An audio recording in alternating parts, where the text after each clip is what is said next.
A very good morning from Ghana and a very good evening from India. Welcome all the participants to the Western African India International Collaborative Conference on Waste Management and Circular Economy online webinar. We are organizing this conference as part of the World Environment Day Celebration 2023. This is a pre-event of the 13th ICON SWMCE and IPLA Global Forum 2023, which is organized by University of Environment and Sustainable Development, Somalia, Ghana, Africa Environmental Sanitation Consultant, Accra, Ghana, Environmental Services Providers Association, Accra, Ghana, International Society of Waste Management, Air and Water, ISW, MAW, Kolkata, India. I am Dr. Sutripta Sarkar, a faculty of biochemistry and a member of ISW, MAW, India. And today I share the responsibility of coordinating this program along with my fellow coordinators, Dr. Al-Hassan Sulemana and Ms. Kodi Aziz from Ghana. I request Dr. Al-Hassan Sulemana and Kodi Aziz to kindly introduce themselves briefly. Thank you very much, Dr. Saka. Dr. Al-Hassan Sulemana from the Department of Environmental Science, Kwame Nkrumah University of Science and Technology, Kumasi, Ghana. And I'm glad to be coordinating the program with Dr. Saka and then Ms. Kodi Aziz. Thank you very much. Good morning. My name is Kodi Aziz. I'm the founder of Environment 360. We're a Ghana-based NGO that focuses in on the development of circular economies through the support of the development of green job skills here in Ghana. It's a pleasure to be here on this Conference of Waste Management and Circular Economy being organized by International Society of Waste Management, Air and Water in India. Once again, also very happy to act as a coordinator, and we thank Professor Ghosh as well as Sulemana and Saripta for coordinating and putting this together. Thank you, Kodi, and thank you, Dr. Sulemana. And we also have Mr. Dinesh Kumar M., a research scholar of Jadavpur University, who is responsible for managing the recording and online platform of this program. At the onset, I would like to remind all our participants to keep your mics in mute mode and not to speak or share your cameras until asked to do so. The speakers are requested to adhere to their time strictly. International Society of Waste Management, Air and Water, ISW-MAW, was established in 2009 in India by Professor Shadan Kumar Ghosh for the betterment of waste management and environment protection by promoting 3R and circular economy concepts having involvement and participation of 50 countries around the world and most of the states in India. Problem of waste management primarily lies in poor segregation of waste and governance.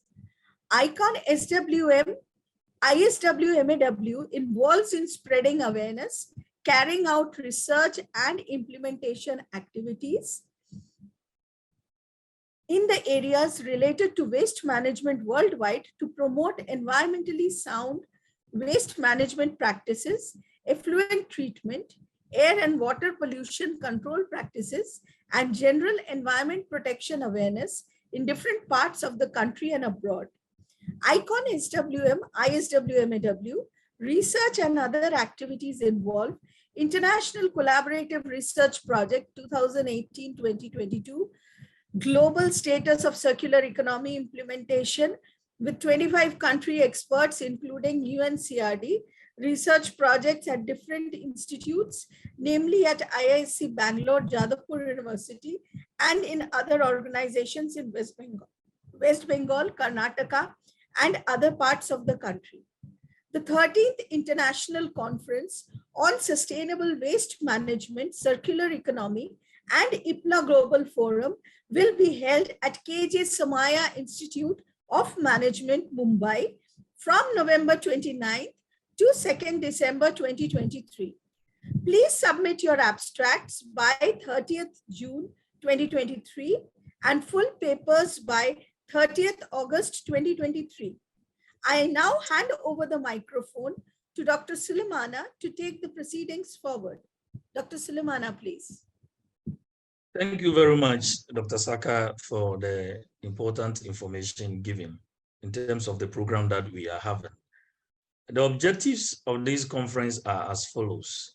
One, to spread awareness on waste management, circular economy, and decarbonization, as these three aspects will help in achieving sustainable development goals in 2030. Two, to bring people across the world together to act together for the cause of environmental protection. The next objective is to bring all stakeholders together under the umbrella of ICON Solid Waste Management Worldwide movement. This will also educate the people in beating the plastic pollution and get benefits out of the resources, generally from end-of-life materials. I now hand over the microphone to Ms. Kordiaziz to take the proceedings forward. Thank you very much. Thank you, Dr. Sulemana. Today's program is divided into 4 different points: the inaugural session, 2 technical sessions, and a concluding session. The keynote speech is for 20 minutes. The rest of the presentations and the technical sessions are for 12 minutes. Speakers will be reminded at the time of 2 minutes before finishing and once more when time is up. All speakers are requested to maintain their time schedule strictly. Participants can type their questions in the chat box, and those will be taken up at the end of the sessions. Coordinators will read out the questions from the chat box. I request chair and co-chair to briefly summarize the session in 5 minutes. I again remind all of our participants to keep your mics on mute mode and not speak or share your cameras until asked to do so. I now hand the microphone over to Dr. Sarita Sarkar to start the inaugural session. Thank you so much, Cody. We begin the inauguration with the welcome speech by Dr. Raman Ramachandran, Director, KJ Somaiya Institute of Management, Mumbai, India. Dr. Raman Ramachandran has 3 decades of corporate experience, of which more than half was for BASF India Limited and PL Industries, running business in Asia Pacific. Raman is passionate about management education, particularly in the context of helping practicing managers to be successful by combining his years of corporate experience with academic experts at KJ Somaiya Institute of Management. He plays competitive table tennis and was a long distance runner. Raman was Robert S. McNamara Fellow of Economic Development Institute of World Bank in the year 1990. He was awarded FICCI's chemical and petrochemical sectors Lifetime Achievement Award for contribution to agrochemical industry in November 2021. I request Dr. Raman Ramachandran to speak for about 5 to 7 minutes. Thank you, Dr. Ramachandran. Yeah. Please unmute and share your camera. Yeah, I have, and thank you so much for that very kind introduction. Good morning to all of you from Ghana, and good afternoon to those who have joined from India. It's a great privilege to be participating in this pre-workshop for the conference on waste management and circular economy. I think a few of the speakers have already emphasized how timely this conference is, although it has been being conducted for the last more than a decade. I think every year the importance of this conference is getting underscored even more. And in this particular conference coming 2 days after the World Environment Day, there is no better time than to really start this conversation about waste management and circular economy. So I'm going to spend a little bit of time to explain to you about the KJ Somaya Institute of Management and the ecosystem that we have and our commitment to sustainability, waste management, and circular economy, so that you're also motivated to physically come and join us here in the Institute. The KJ Somaya Institute of Management is a constituent institute under the Somaya Vidya Vihar, which is one of the only private university in the city of Mumbai, which is actually set in about 50 acres of very green campus. The university ecosystem, in addition to the management school, has an engineering school, it has a regular arts and science school, it has a school of design, and it also has School of Music and Performing Arts and an Institute of Dharma Studies, where spiritual studies, yoga, Buddhism, Jainism, all of these are being studied. So when you come here, you're coming into a green ecosystem, which also has very, very diverse range of interests and studies and research that is being conducted. Within the university and within the institute, we are highly committed to sustainability. For example, at the KJ Somaya Institute of Management, we have a Center for Sustainability. And in the Somaya University, we have a Center for Sustainability and Climate Action, which is actually doing a lot of collaborative work in Africa. For example, we have a collaborative work between University of Michigan and Egerton University in Kenya, which is really looking at regenerative agriculture and number of other aspects of sustainable living. So we are very, very highly committed to the concept of sustainability. In all our curriculum, we try to inculcate sustainability. And particularly with circular economy, in the last about a year and a half, thanks to Professor Ghosh, we have been collaborating with him and the Aston University to actually run a pilot program on circular economy course, which was actually funded by British Council. And on the back of that success, British Council has provided us additional grants to actually take this out into the industry. And I'm sure you will hear more from Tadanand Ghosh about that. The one additional topic that I want to bring in here, in the past, as I understand, this conference has largely, kind of emphasized technical aspects of the conference. And we want to bring in, the enterprise and the industry dimension, because at the end of the day, if enterprise and the industry ecosystem does not adopt sustainability and does not adopt circular economy, I think all our efforts will go waste. I think there is enough motivation within the enterprise and the industry, because there is enough regulatory pressure, enough personal conviction, and also consumer pressure for industries to start really realizing that the old ways of doing business, the old linear ways of producing goods and services is no longer going to be acceptable for a sustainable business in our world. So I think it comes at a very important time. And for those of you join us from Ghana, Mumbai is the commercial capital of India. This is where most of the big enterprises in India are housed. So there is no better place than Mumbai to be able to bring this great conversation. From our side, we are trying to involve as much of the industry leaders as possible with concurrent sessions focusing on different industries.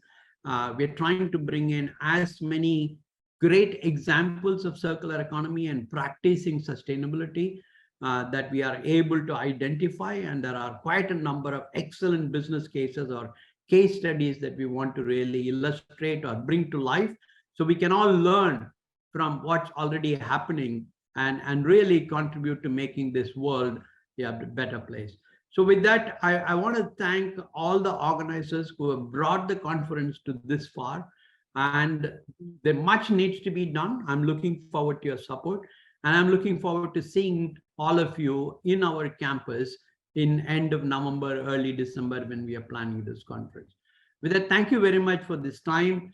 And I will now hand over to the person who is coordinating the proceedings. Thank you. Thank you, Dr. Ramachandran. That was a lovely overview about the KJ Somaya Institute. And we are really looking forward to meet you all in person in November and December. I now request Professor Shadan Kumar Ghosh to kindly open your mic and share your camera. And I request him to speak about the collaboration. Professor Ghosh is the president of ISW MAW India. Professor Ghosh. Yeah, thank you very much, Tripta. And I like to congratulate the organizers, specifically the University of Environment and Sustainable Development, Ghana, African Environmental Sanitation Consult, Environmental Service Provider Association, of course, the International Society of Waste Management, Air and Water, and many other universities whose name is not there as organizer, but they are more than organizer. Thank you very much for your very effective efforts to come in collaboration with International Society of Waste Management, Air and Water. You know that this society, ISW-MAW, after its inception in 2009, it has spread to a number of countries, and today it has a collaboration with more than 50 countries. It has a number of research program, funded and non-funded. Funded means like what Dr. Raman was referring to, the Going Global project with respect to industry and academia collaboration is concerned. Our last project was again formation of a circular economy master's program. And there are many programs funded by Hungarian government, funded by EU, and so on and so forth. So in that way, this collaboration, I mean, ICON SWM this month is holding two events. One is mainly in the African countries. One is the Western Africa. Ghana is the main focal point. They have taken a lot of interest, and we have a good group. And you know that ISW-MAW has a number of country-specific working group for working for the International Conference on Waste Management, Air and Water, Sustainable Waste Management, Air and Water, as Dr. Raman was mentioning. We have formed the CSWG in Ghana this time, and there are a number of active members who are also active in this workshop, in this conference. And we have also recently, on 20th June, the same type of program with Kenya, Tanzania, South Africa.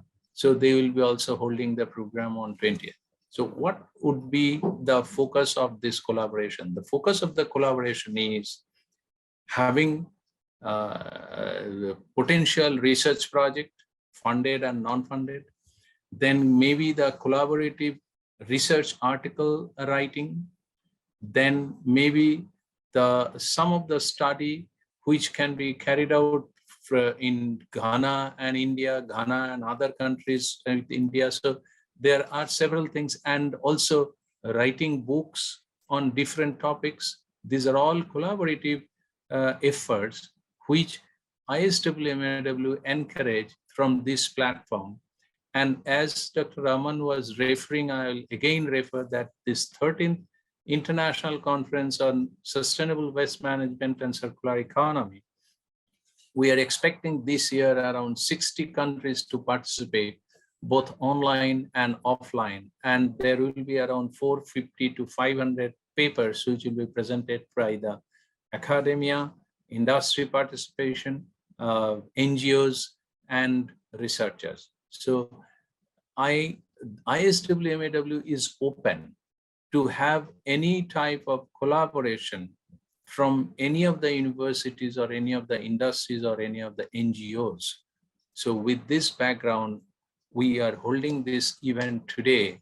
And I once again thank to all the members for their encouraging effort and very effective efforts so that this is happening today. With this, I once again thank all the participants, including the delegates who have come over here for this program.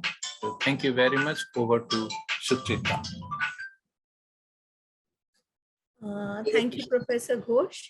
Kindly mute your microphone. Has Professor Deborah joined? Has Professor Deborah joined?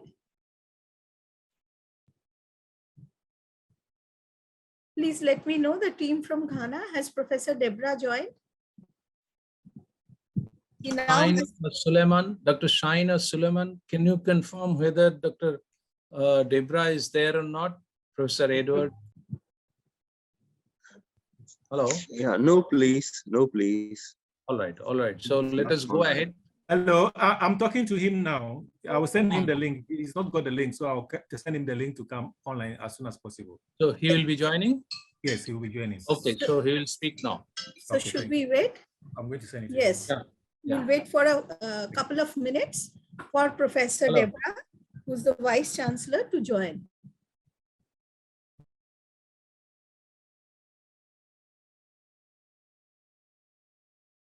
What do we do before he joins?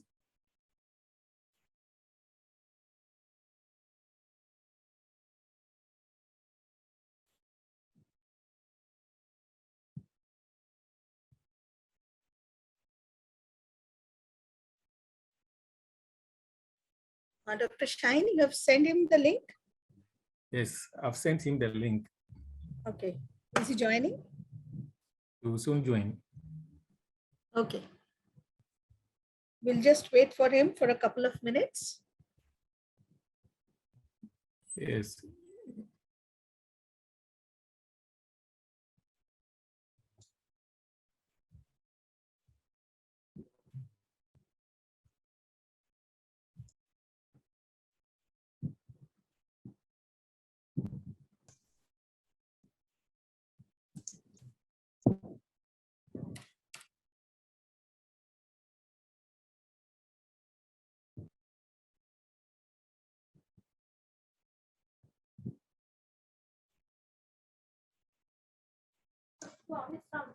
Yes, Professor Wiafi Deborah will soon join.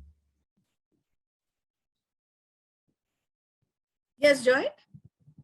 He will join very soon. Okay, okay.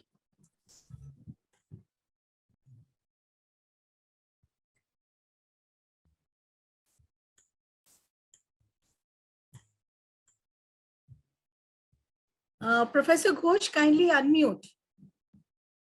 Mr. Divi's Rao is here. Divi's? Yes. I am Divi's here. Rao. Divi's Rao. Yeah.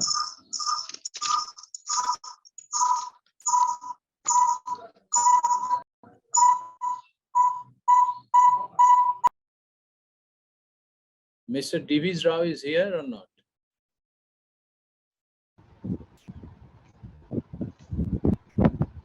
Hello.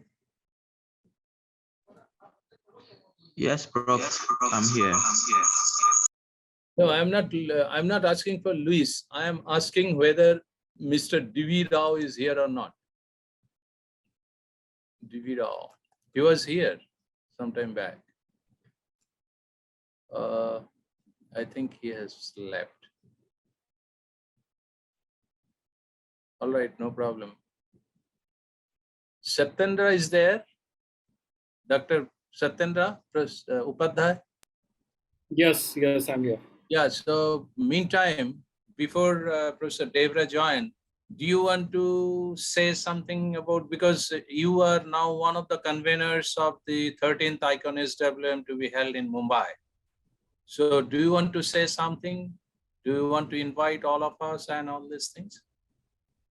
Yeah, thank you, Professor Ghosh. Good morning, good to Ghana participant and good afternoon to Indian participant. and other fellow participants from other country. As Dr. Raman mentioned, in KJ Somaiya Institute of Management, Somaiya Vidya Vihar University in Mumbai will be hosting 13th edition of this conference. And few things I would like to highlight. This time we are expanding the theme of the conference from core technical to also the business applications. For example, you can have the technical presentation. Also, you can have some case study from the waste management or maybe circular economy of your country. You can share in this. You can send a paper as by the, like Prithviraj mentioned, about by 30th June or maximum by July. You can send it, and here you will get chance to interact with the participant from around 50 countries. And interesting part of this conference would be the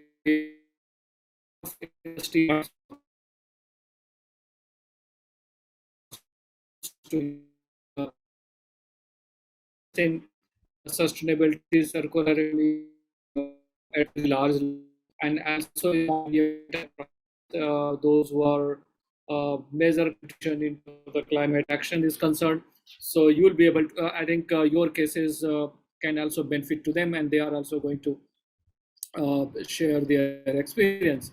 So in this conference, you are supposed to send the abstract you will be already Professor Bose must have shared, and again we will be sharing with you time to time, maybe every 2 weeks you will be receiving update from us about the conference. And there are the best paper award are there are couple of industry award.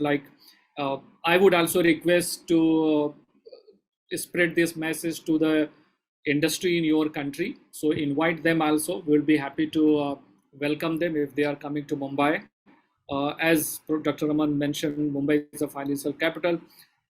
Most of the corporates are housed in the like in Mumbai, and Mumbai itself is a great example of the handling the waste.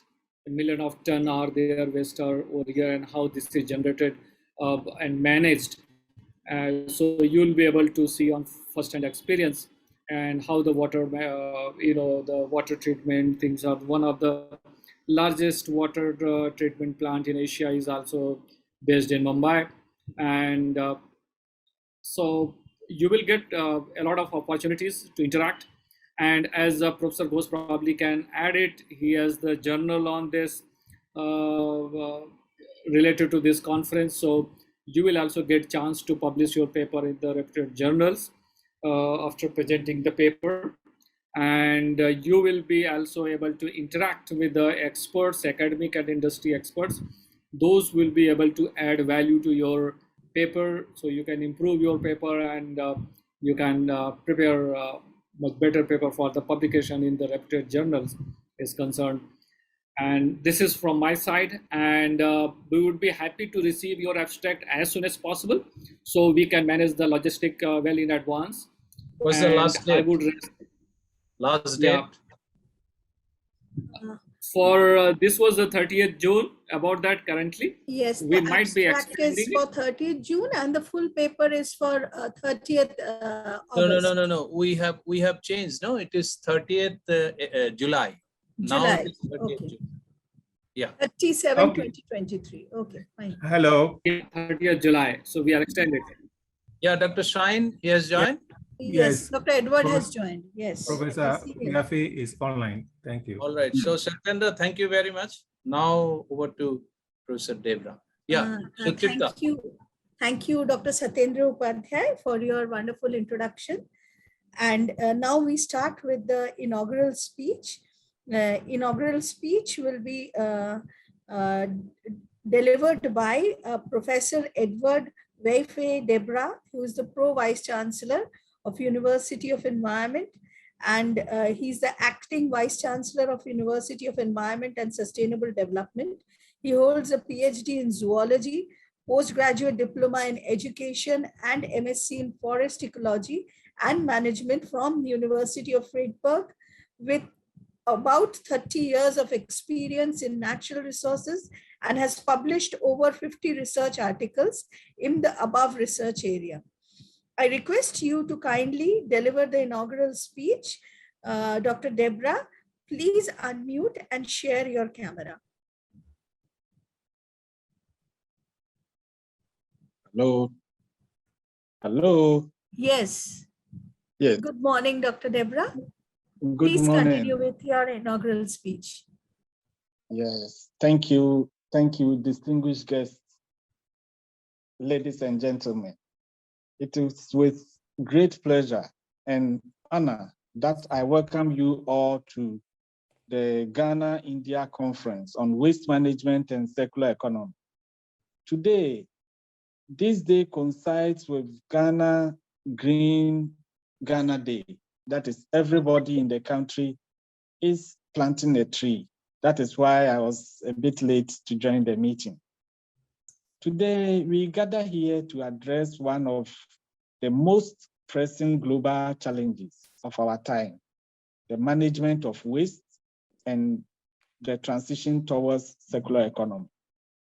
Waste management is a critical issue that affects the health, environment, and socioeconomic well-being of our nation.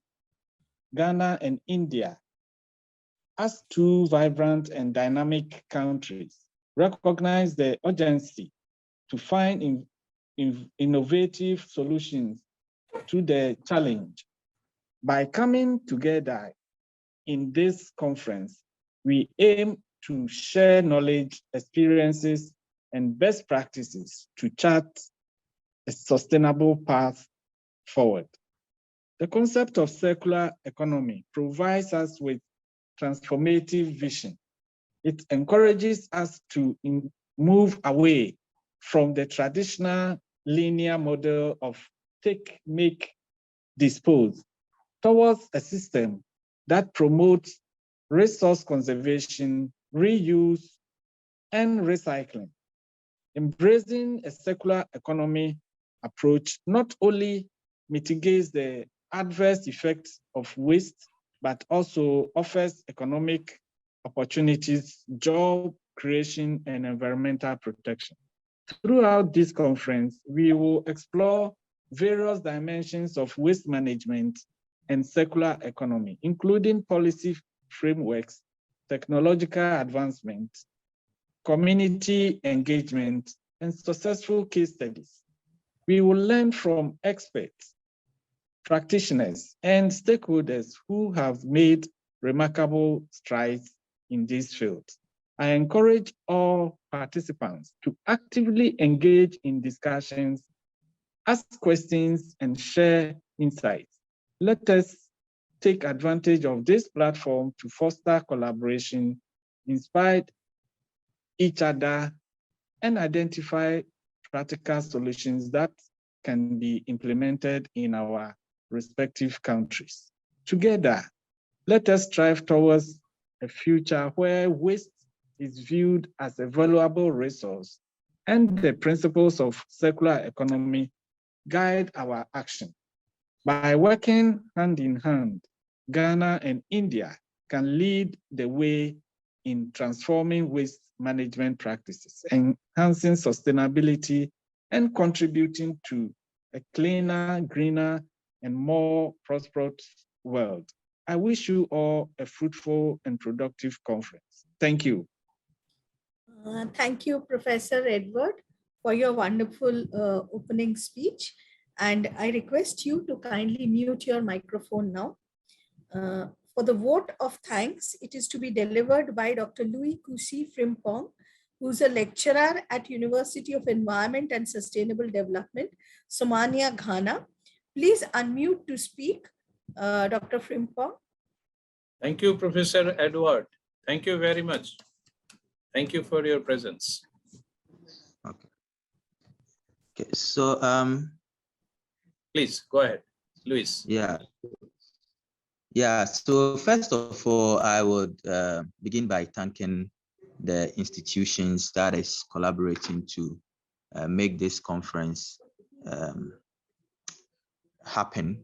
that is the University of Environment and Sustainable Development, the Africa Environment Sanitation Consult, the Environmental Service Providers Association, Accra, Ghana, and the International Society of Waste Management, Air and Water. Our speakers this session.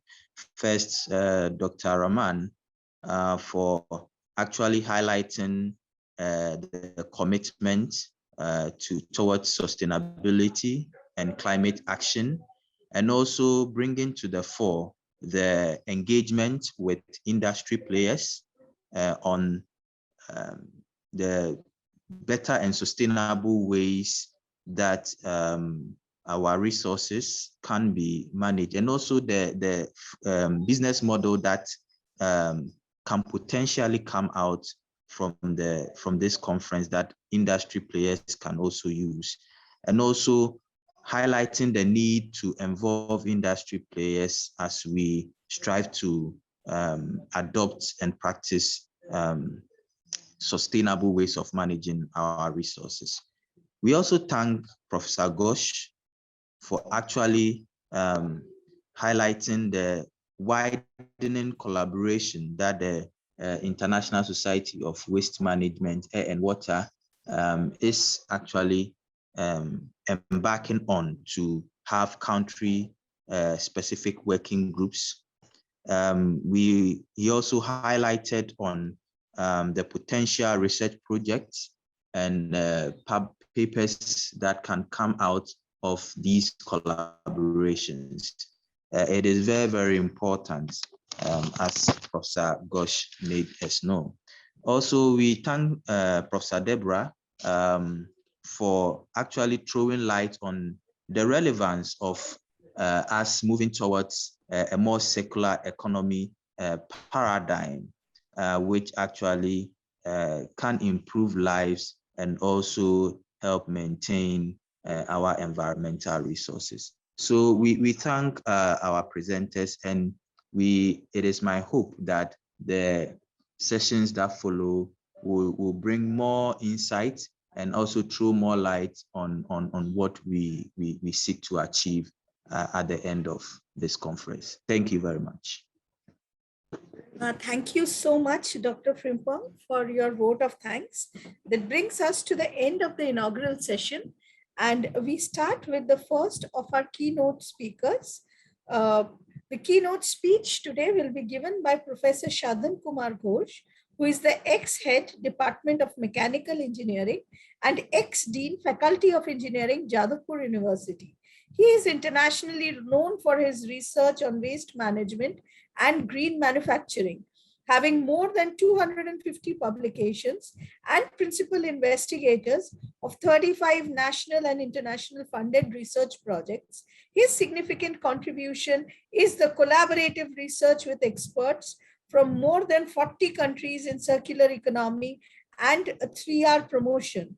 He is involved in policy making committees, standard development, and circular economy in small and medium-sized enterprises. Requesting Professor Sadhan Kumar Ghosh, Founder President ISW MAW, to deliver his opening speech. I request him to deliver the keynote speech. Today, the topic of his speech is circular economy and decarbonization and waste management in global perspective.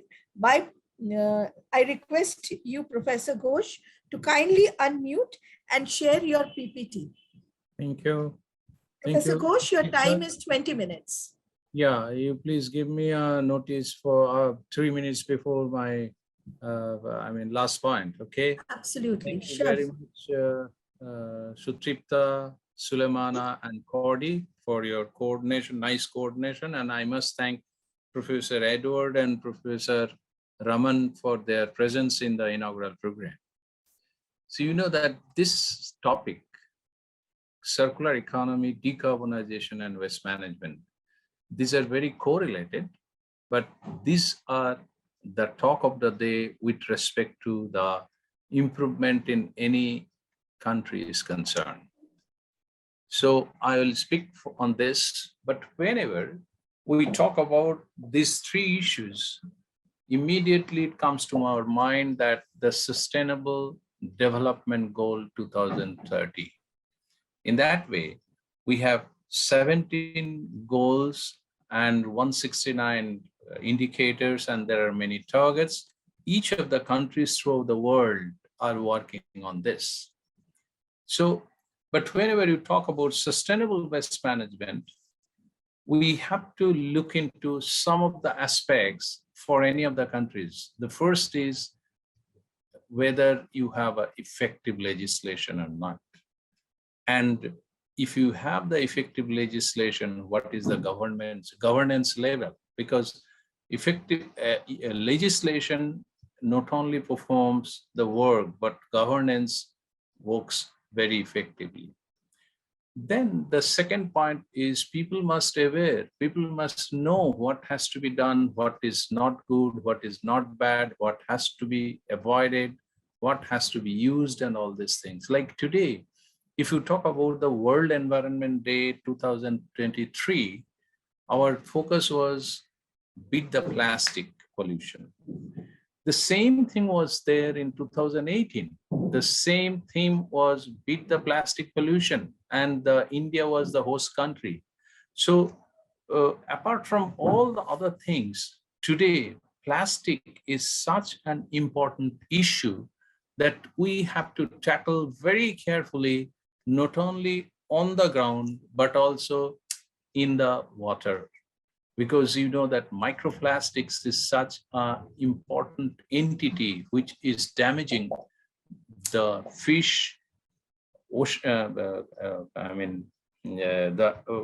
animal or the organism which are staying in the water body, as well as the people. Because you know that the fish grabs the microplastics and subsequently people take those, and ultimately the microplastics, which are the result of the plastic littering, comes onto your stomach, and this helps in growing different bacteria and also the problems like the cancerous cell and other things. You know that whenever we talk about waste management, we must be very careful about the technology and the innovation. There are a number of technologies, but the application of the technology is important issue for waste management effectiveness. Innovation, there are when talk about innovation, the research and development comes into play, and there a major role players are the academicians. And you know that triangular cooperation is the cooperation among the government, among the academic and research institutes, and among the industry. So these three partners, of course, NGOs are also important entity. So these three partners, if they work together, then it can be a good sustainable environment, it can be sustainable waste management. So, and after that, the citizen commitment is very important issue. And for the citizen commitment enhancement, awareness is very important. So these are some of the things which I thought to share if we have to go for the sustainable waste management or circular economy, even the decarbonization. So I'll talk about the decarbonization later part of this. And you know that we have to look into food, water, energy, and material, because these four are important entity for the mankind. Like today, we are all in distress condition because we have extracted the natural resources to a greater rate. And now we are really starving for the natural resources. We are taking natural resources in such a fashion that we don't have much resource or much reserve for that. So today we are running for achieving the low rate of natural resource extraction. And by way of waste management, by way of circular economy, by way of decarbonization, we are trying to reach to have the lesser quantity of natural resource extraction the reduced rate of natural resource extraction and also reduced consumption pattern. So this is some of the thing. I'm not going to the detail of this, but these are the India's condition. We generate 0.143 million tons of waste per day. In 2030, it will be 0.045 million ton, and in 2050, it will be 0.119 million tons. So this is the composition of the waste which we are having. And you know that not only for India, for any of the countries, if we want to achieve the sustainable waste management and circular economy, this inverted triangle we must have. Like if we talk about Ghana, we are sure that there are a lot of landfill sites. On the other hand, we have to ask question, how much waste you are reducing? Second thing, how much waste you are reusing? And the third thing, how much waste you are recycling to take those material into the mainstream. So at the end, you will ask that could you reduce the material to go to the landfill site? The answer to the question in India is now getting in many of the cities, yes. Like if you talk about, like say a city like state like Odisha, where my researchers done research work in last year, we have seen that in many of the cities, the landfill site have been abolished, and there is no landfill site.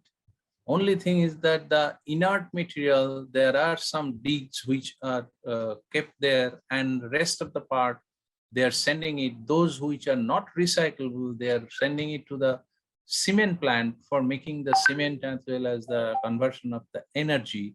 And the rest of the material we are utilizing either by composting, biomethanation, or by recycling, different recovery of the materials, or energy consumption, energy recovery and energy production. So it's a matter of fact, the landfill site are becoming very low and low quantity.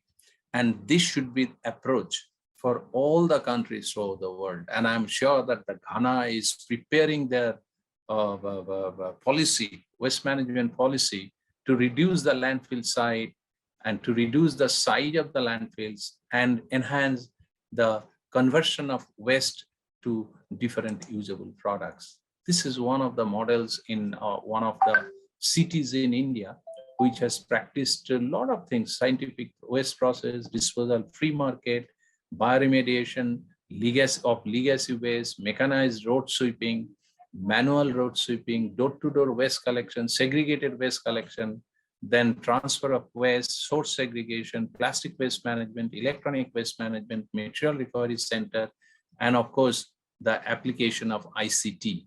So by this way, this city in India has become the first cleanest city for consecutive 5 years.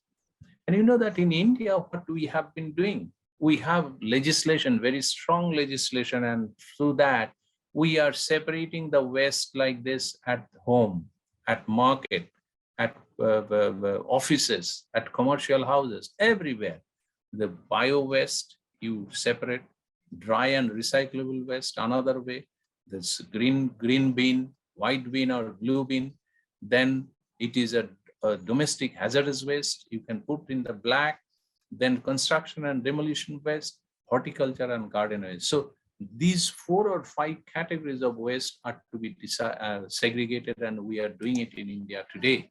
And you know that if you segregate the waste, what will happen? You can have a model like this. All the waste, biodegradable waste, dye waste, we are now making business out of this. Compost, biogas or CNG, farmers using compost, buses or commercial houses or kitchen, they are using this biogas and kitchen. Then again, this dry waste, number of materials like paper, plastic, metal, cans, glass bottles, wood, textile, beddings, sanitary napkin, everything is now converted into different usable products. And ultimately, we are going only less than 5% or sometimes 5 to 10% to the landfill side. So what happens to this? This is a business. So this business is creating a lot of employment. This business is creating a lot of economy. And as a matter of fact, by doing this, we are reducing the extraction rate of the natural resources for production of the new material. Like this, we are using all this. Every material, even the tires, going for the pyrolysis and making a lot of products and other things. So glass bottles. So all the materials, even from the plastics, we are now going for manufacturing the textile. I mean, blended textile with the material. And our Prime Minister wear the coat used, manufactured with the bottles, plastic bottles. So there are many alternatives which are now available in the market, which are produced with the help of different wastes. And whenever you talk about the waste management, sustainable waste management, you must focus on innovation. You must give a lot of fund to the academic and research institute. You must give open hand to the people who are really having expertise on this issue. Now, the second thing is you must focus on zero waste. Zero waste means at the end of the pipe of waste management, you have to see that there is no waste. The waste, even if there is some generation of the waste, that you have to go for production of the new materials so that it gives money, it gives business, it gives quality. And you know that in many countries, I'm not sure about what is happening in Ghana, but in India and many Asia Pacific countries, the stubble burning and the straw, it is burned in open air. We have to stop it because this is dangerous for the environment. And ultimately, zero landfill, I told, zero pollution from the industries. Industry should be very proactive, and decarbonization. You know that whenever we go for recycling, we go for extraction of the lower extraction of the material, automatically you will find that the carbon emission from the processes are reduced. So any activity which can reduce the carbon emission is the decarbonization. And whenever we talk about circular economy, each of the activities in the circular economy reduce carbon emission.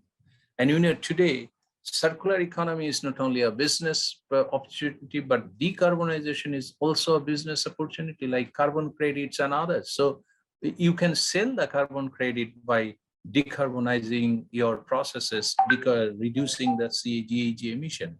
So these are 7 points which you have to be very careful about whenever you talk about sustainable waste management. You should respect all this. Now let us see what is circular economy. This is one of my, this is prepared by me. This is one of the definitions which I have given for circular economy, that you know that today we are going through the process of extraction, produce, consume, dispose, and deplete. This is EPCD2. This EPCD2 is a process of linear economy. So from here, we have to have a paradigm shift of achieving zero waste and resource conservation. And through this, we have to reach to a point that at the end of the life cycle of a specific use of a product, whether it is a TV, mobile, refrigerator, your almirah, light, or anything, it should be still fit to be utilized as an input material to a new production process. So this is the generation of your economy. This is the generation of your employment. This is the encouragement for reduction of the natural resource extraction. And in this value chain, this is a closed loop material cycles, which will improve the resource efficiency and of course benefit business, and ultimately it gives the environmental sustainability. And I'm not going, this is also another model of mine on circular economy.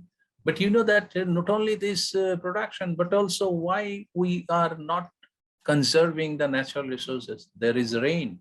So water scarcity is also a very important factor in many of the places.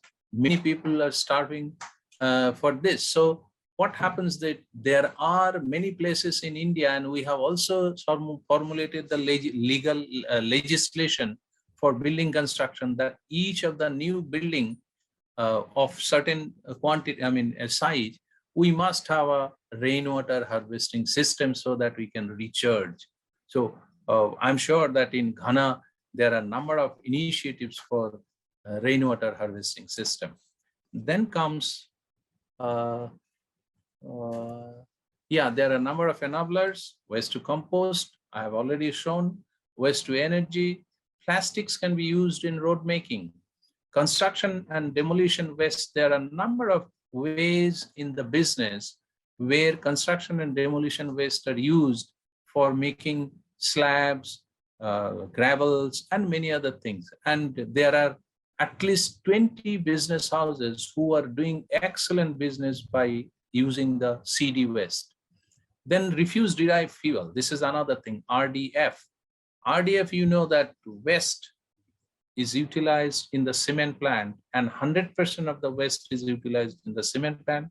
And if we go for the cement plant RDF, then a part of the RDF is converted into energy, and rest of the RDF is converted into cement. So this waste is 100% utilized in a cement plant.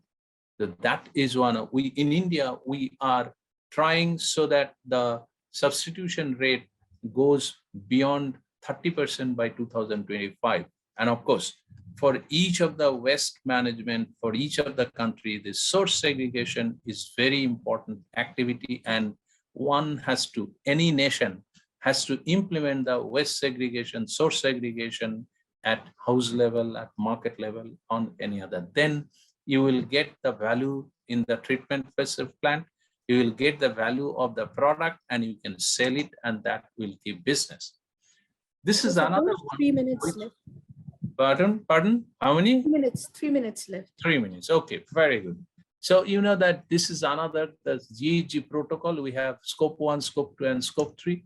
And again, you can make a lot of changes in the emission. The major transformation area: electricity, transport, agriculture, building, industry, and waste. And there are 15 transformation areas, and I'll share this. So if you look into it, you will find that there are a lot of possibilities of you to convert waste into usable product. There are some things, freight transport to railway, water, and low or zero emission technology, reduce individual motorized transport and increase public transport, walking, biking. So these are the ways by which you can reduce the emission. And these are the rules and regulation which we have. In India, we have a huge change in the rules and regulation with respect to the wastes are concerned in 2016.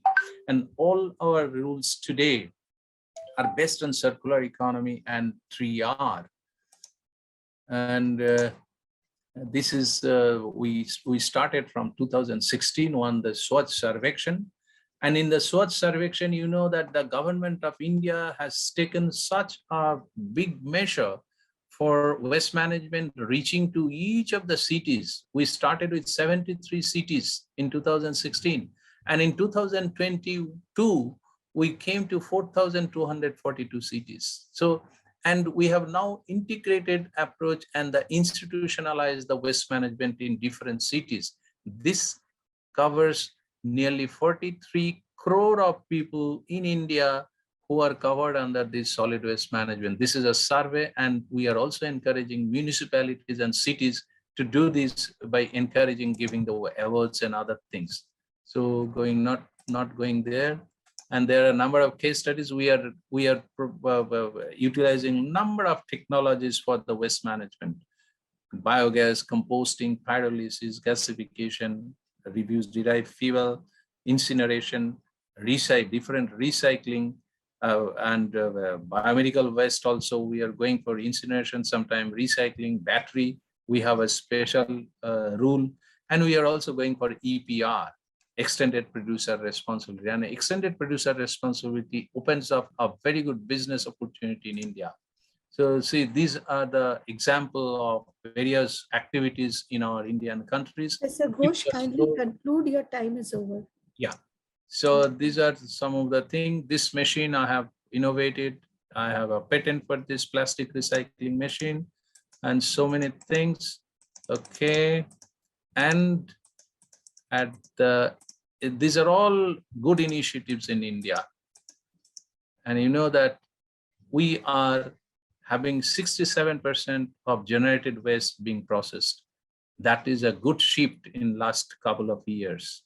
And I thank to the present government of India, who is really mainly the Prime Minister, Honorable Prime Minister, who has really specific interest in the waste management and the circular economy, and we are going ahead. And I'm quite sure if it goes like this, in next 7 to 8 years' time, we can establish India as one of the very important player and significant player in waste management.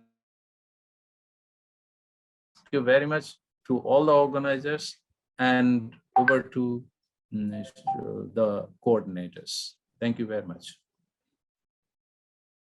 Thank you, Professor Ghosh, for your wonderful presentation. I request you to kindly unshare the PPT now and kindly mute. So now we start with the technical session 1, and I hand over the microphone to my fellow coordinator, Dr. Al-Hassan Suleiman. He will be coordinating the technical session TS1. Dr. Suleimana, please. Thank you very much, Dr. Saptripta Saka, and Professor Ghosh. Thank you for the insightful presentation. I think we really need that information in this time where waste management is a global challenge, particularly in Africa. Okay, I welcome you all to the technical session 1. This section is on circular economy and then decarbonization. And in this section, it will be chaired by Dr. Shine Francis Bedema. Dr. Shine Francis Bedema is a senior lecturer in the Department of Geography and Earth Sciences, University of Environment and Sustainable Development, Somenya, Ghana. And Dr. Francis Bedema's area of specialization is in climate change, water resources development, and sustainability issues. He holds a PhD in human geography, and he has a passion for teaching. I request Dr. Francis Bedema to chair this session. And before we take the speakers, I'll hand over to him to give a word or two briefly. Dr. Shine, you can go ahead. Thank you very much, Dr. Lassan. I welcome all of you to this session.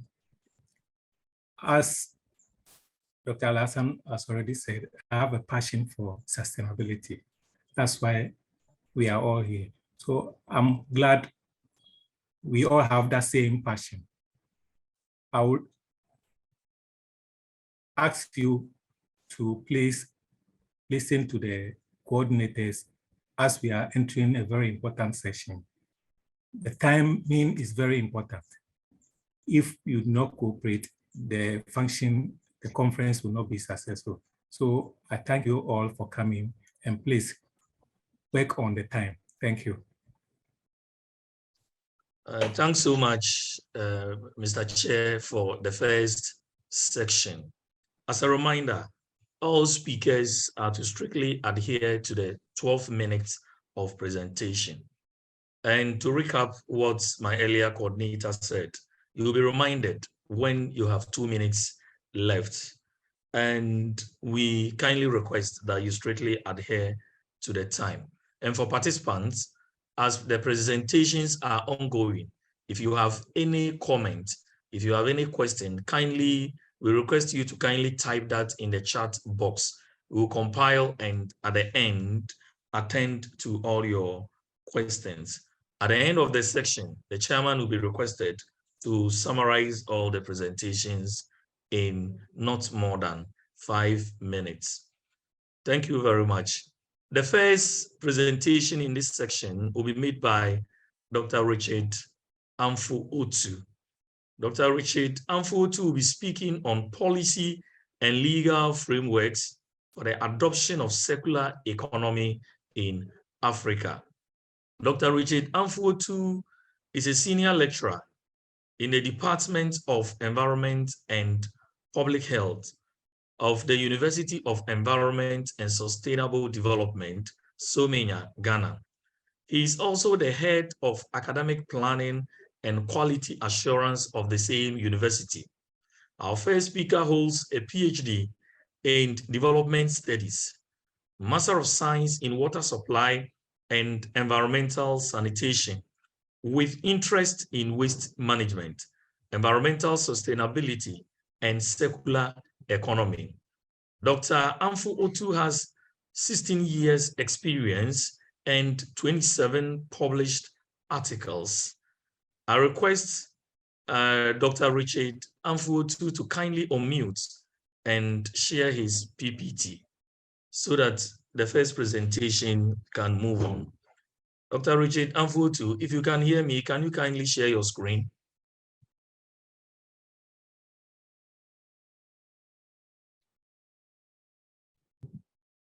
Dinesh, can you make him the presenter? Yes.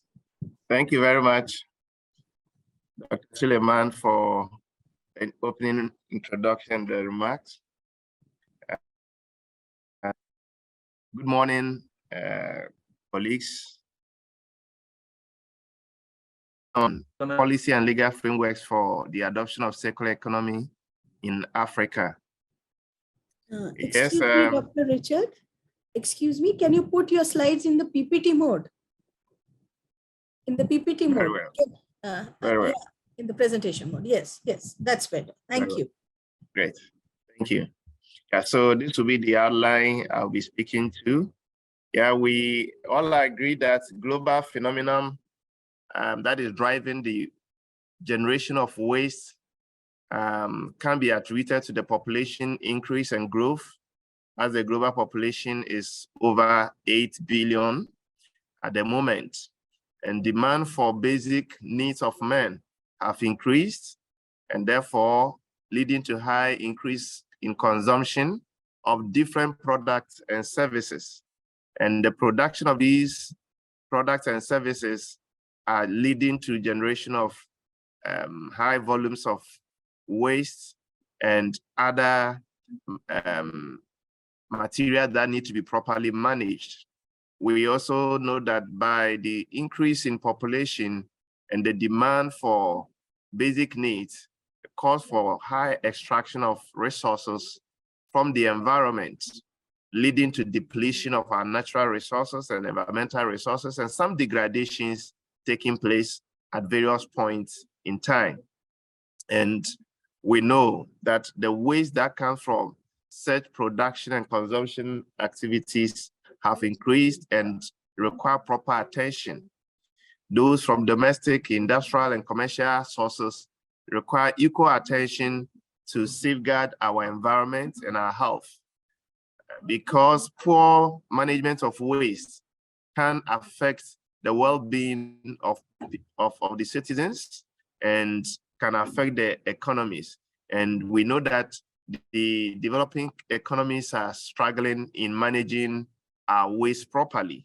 We have challenges. Yes, India is making a headway through the adoption of circular economy, and there's the need for those of us in the Africa and sub-Saharan Africa to be able to also embrace the same concepts as the global north have adopted it, and they are making inroads in turning waste into good resources and creating business opportunities for people. We also have to look at how we can do that. And it calls for our shift in our ideologies from the linear model of running our economic systems to a circular model where we can close the loop and ensure that resources are utilized to their maximum capacity and that they will not cause problems in the environment. We know that the waste volumes are globally increasing, and Sub-Saharan Africa is also having high volumes, which calls for attention. We know it has been projected that by 2050, the amount of waste generation in Sub-Saharan Africa will increase by about almost 200%, meaning we have a lot at hand that we should anticipate and we should plan for in terms of providing infrastructure and putting in place the right systems and strategies that will make use of the waste that will be coming from all the sources that are in our economic flow. So we know we have challenges with adequate deal with the waste management issues. In terms of our collection rate, it is low, and we need to address that as a continent. We need to address that. Recycling rates are low. It's about 8%, and which requires that we need to do more. And we also know that we have some kinds of waste that are coming from developed countries into our system through the used and goods. Mostly they are in the form of electrical equipment, which we normally call e-waste. These are all parts of our waste stream that we are currently grappling with to deal with them properly. And we have to take the necessary action. Now, the increase in consumption requires that we take a second look at our consumption patterns and ensure that we get to a sustainable level where production meets consumption and it is sustainable for now and the future. And so there's the need to pay attention to that. But MacArthur Foundation, Ellen MacArthur Foundation, which has been the one of the strong advocates for circular economy, has already mentioned that it is a way to help developing economies to save costs and reduce exposure to the pressures of the market, and also increase renewable energy sources and release the value in materials, meaning waste materials can be useful and the value in them can be realized when we adopt circular economy. But they have also said that we are not ready because our policies and the legal frameworks are not strong enough to support the adoption of the circular economy concept. And so it calls for African leaders to take action.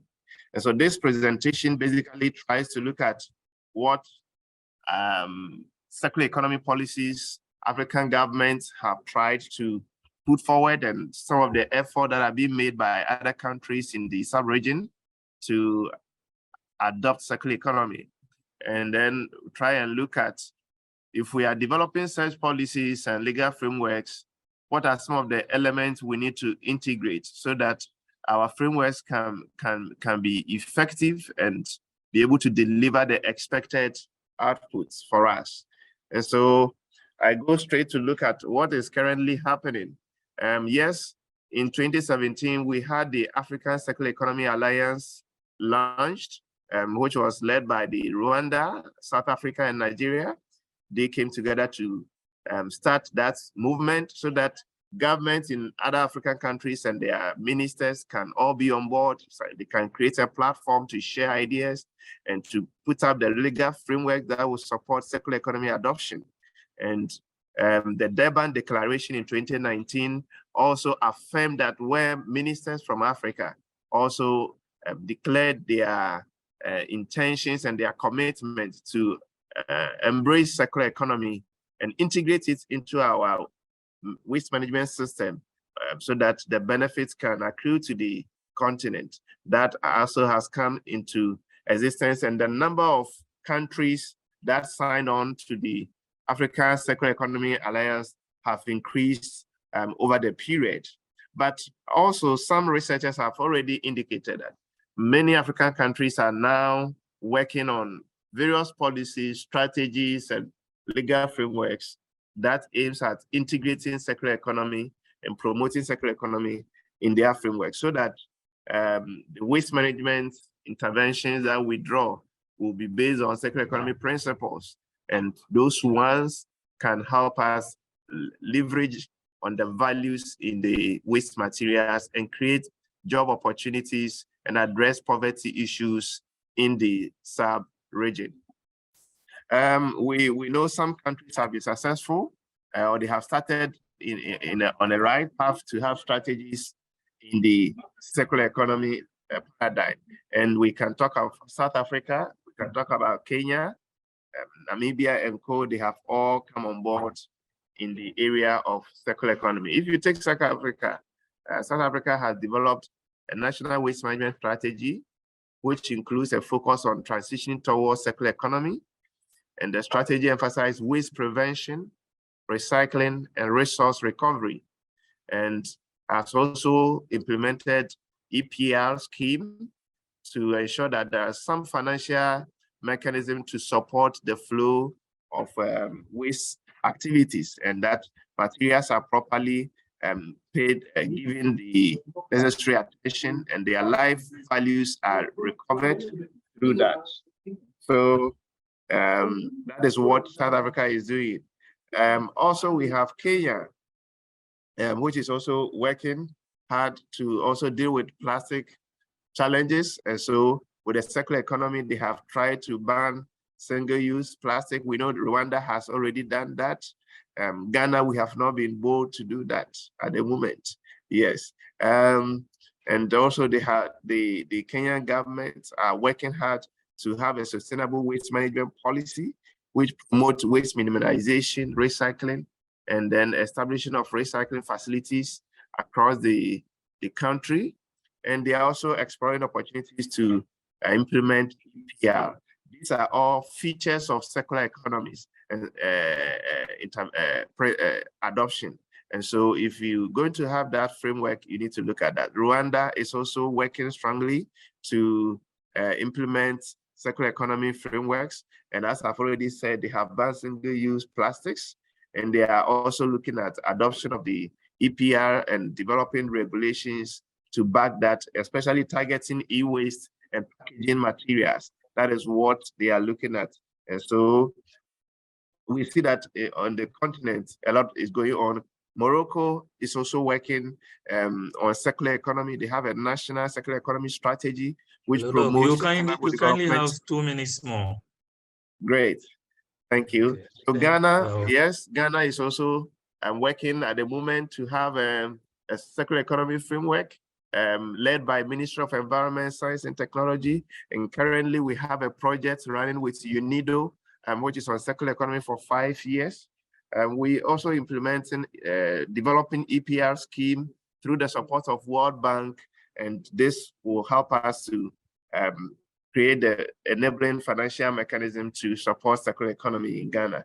And therefore, if we want to adopt it, circular economy in holistic way as a continent, we need to have a national circular economy strategies, and that has to be developed, which will outline the visions and the goals and the actions of transitioning towards the circular economy.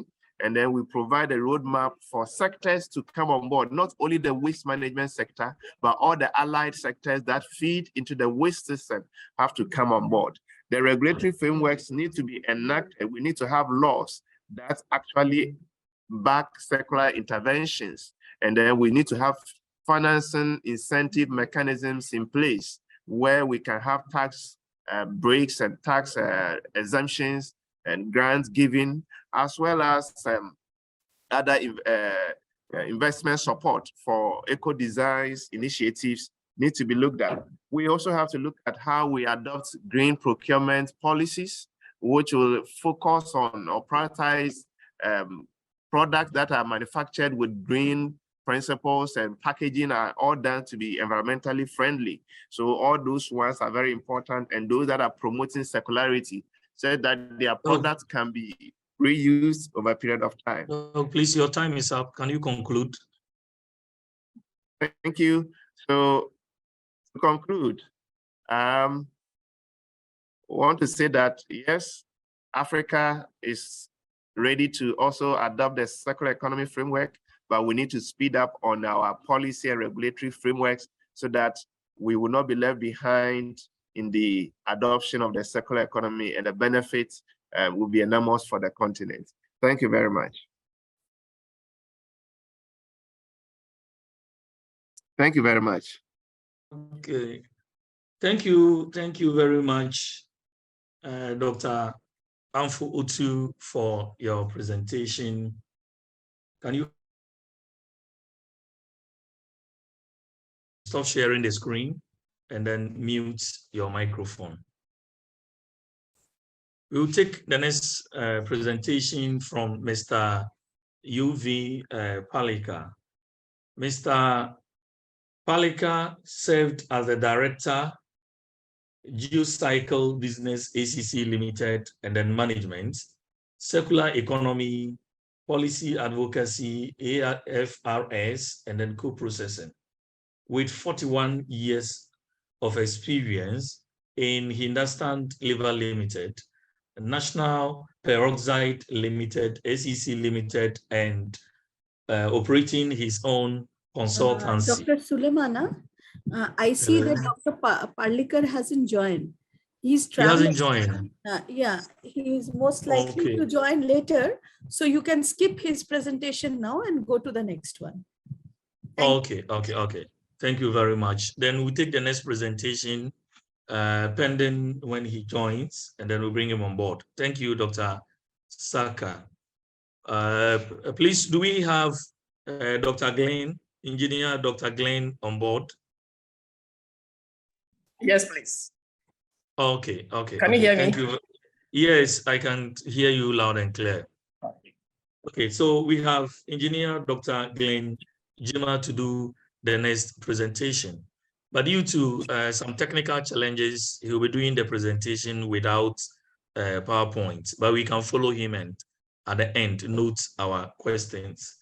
Engineer Dr. Glenn is presenting on potential decarbonization actions in Ghana, initiatives in climate change action from the Just Fund group of companies. A brief about Engineer Dr. Glenn. He's a consulting partner and a director of research, engineering, design, and project management at African Environmental Sanitation Consult Limited. He also lectures at the Accra Technical University in the Mechanical Engineering Department. Engineer has over 19 years of academic and industrial experience from China, Hong Kong, Europe, and then Ghana. I request Engineer Dr. Denjima to deliver his presentation, noting that your time is 12 minutes. Right. And you'll be reminded when you have 2 minutes more to end. Can you kindly unmute and then do the presentation? All right, thank you very much, Dr. Sulemana. Good day to everyone. It's a privilege having me here and then being on this particular webinar to share the potential, that is the decarbonization action in Ghana Just Funds initiative in the climate action, the climate change action. Looking at the global perspective, we all agree, as the earlier speaker said, there is a rising demand of us putting in place the right mechanisms in handling our waste generation. Waste generation over the world had kept on increasing beyond control due to the rising demand of people's lifestyle. The changing of the daily changes that we make in our lives result in the waste that we generate. As we decide not to take one thing or the other and go for the other, at the end of the day, that particular item becomes waste, and then we now begin to think of where to dispose that waste. And looking at the issues that leads to the carbon emissions, we all are aware that waste cannot be overruled. And looking at it in the perspective of Ghana, Ghana happens to be generating about 2.01 billion tons of municipal solid waste every year. under the population of about 3.9 million, 30.9 million citizens in the country. And this is quite alarming because you look at the billions of waste generated within a year. And if this is to continue, we could all attest to the fact that the issues of the climate action will catch up with all of us. And so what are the, let's say, steps taken within to make sure that we decarbonize the system? I'm talking from the perspective of the Just Born Group of Companies initiative. As a group, we operate in 14 different sectors. And the major sector that contributes the most to our activity is the environmental sanitation sector. And within this group, we have some initiative activities that we are embarking on that are eventually reducing the carbon emissions that are going on. We all know the traditional means of trying to manage municipal solid waste is through the landfilling, and to some others, the burning out, the open burning kind of activities. But with the initiatives of the Just Born Group of Companies, we've come out with a lot of much more ideal systems of reducing this carbon emissions that should have eventually ended at our landfill. And so we have systems such as the material recovery facilities that are being set up within the country, all across the country. Every region at least is supposed to have one recycling facility. And these recycling facilities, a minimum capacity that it is supposed to handle is about 400 metric tons. And so if you are to look at the overall contribution of the Just Born Group in trying to mitigate the challenges of the carbon that are being emitted into our environment, you can come to a conclusion that the international transfer mitigation outcomes, that is the ITMO, which eventually can be transferred and then it can be monetized. Just one group of companies alone are able to save the country within a year of not less than 2.4 million carbon dioxide equivalent that are emitted into the atmosphere. And that can be translated into not less than 72 million mature trees. And so with the activities of Just Born Group of Companies within a year in trying to divert waste that are supposed to have landed into a landfill, into a recycling facility for it to be treated, to be segregated, and then to be controlled composting activity, it ends up saving the trees and mature trees of over 72 million of them. Now, how does this becomes a case in Ghana or something that is of relevance to Ghana? Because Ghana had signed on to the Article 6.2 agreement of the Paris Agreement, and for that matter had set up a unit at the Environmental Protection Agency administering all these issues about the climate change, and then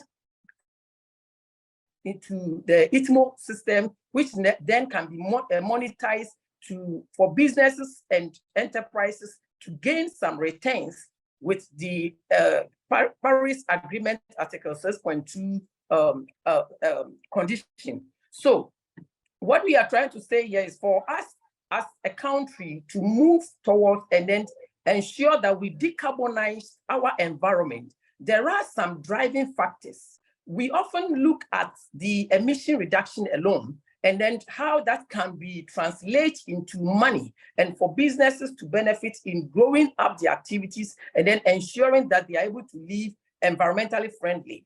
With us from the Just Born Group of Companies, we are being driven by what we call the ESG, the Environmental Social Governance Policy, which is very conscious of everything that happens within our environment, how it impacts on the environment. Like as a group or as a company, our activities, how mindful are we that it is not causing maybe harm to the environment? So we are mostly driven by the ESG policy, that is environmental consciousness, the social inclusion, ensuring that the social activities are all included into our activities. And then also we have the governance to make sure that all the processes, everything is well structured with real compliance and everything in place. And so as a group, our foundation for ensuring that we are able to decarbonize the system is hinged on the ESG policy.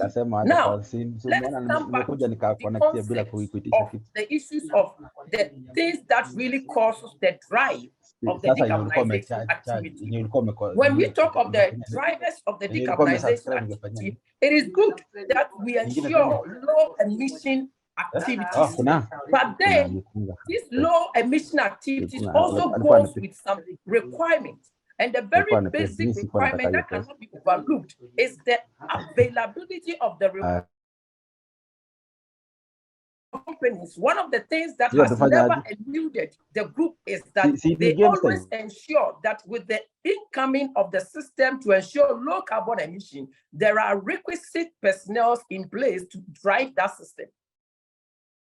Having the required labor expertise is critical to ensuring the decarbonization activities in the country. Now, the second thing is about the availability of technology.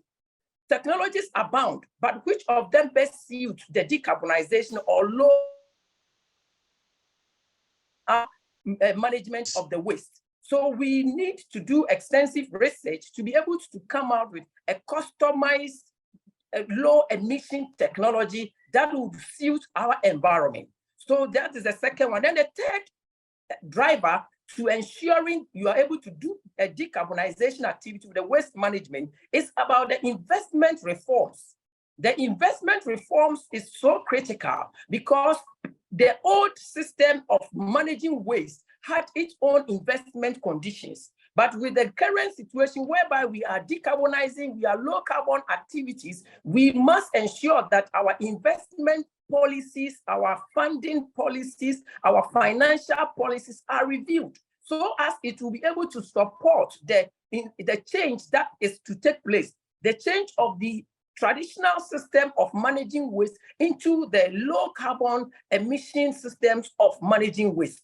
And so the financial reforms is key to the ensuring the drive or the implementation of the decarbonization activities. And then the fourth thing that I want to talk about is the policy and regulatory reform. The policy and regulatory reform too is also a backbone to drive the decarbonization activities within any country. So if the previous reforms or the previous policies are not in support of the low carbon emission activities, it's certainly the drive towards that will not be there because there will not be any legislation backings. There will not be any authority that would encourage somebody to toe that line. And I want to move on quickly to what then can cause the real change maker. What is then the change maker in one transiting from a high carbon emission system to a low carbon emission system? What would then be the transition line? The cost of that transition are mostly driven by some few parameters. And the very first that I want to emphasize is about the ensuring of no disruption to employment value chain. Because mind you, the decarbonization activities that are coming in place might need a special skills to be employed. And for that matter, they are likely to displace the existing employment value chain. So for us to take a decision as to which or what kind of decarbonization system to go with, and then also to implement it, we need to do an entire value chain analysis to ensure that the employment value chain are not disrupted. And even if it is to be disrupted, the level of disruption should be very minimal. Engineer Dr. Glenn, can you hear me? You kindly have 2 minutes. All right, you kindly have 2 minutes. You're welcome. Thank you. All right, so here I'm emphasizing on the fact that the disruption of the employment value chain is critical. Then the next thing is, how is that new system able to create job opportunities? Are they bringing in job opportunities? Are they bringing in the opportunity for training, for upgrade? All these things need to be well assessed to facilitate the transition from low carbon emission system, from high carbon emission system to a low carbon emission technology activities. Then the last that I want to talk about is about the issue about ensuring that the jobs that are being created are well enhanced. And that is to talk about the retooling, the aspect of re-equipping the people that are on the ground working, that are not displaced. We must make sure we re-equip them, we retool them. We must make sure there are retraining. And then the final thing that I want to talk about is all these that we are doing, we must make sure that it's sustainable. So the issue of us embarking on decarbonization activity is critical to every nation. However, for us to do that effectively, we should ensure that we have the drivers in place, the drivers that ensure the required labor, the required technology, the reforms needed in the investment and financial sector, and the policies are being reviewed. Then that which comes about and brings about the change also takes effect without causing any disruption to the employment value chain, and then also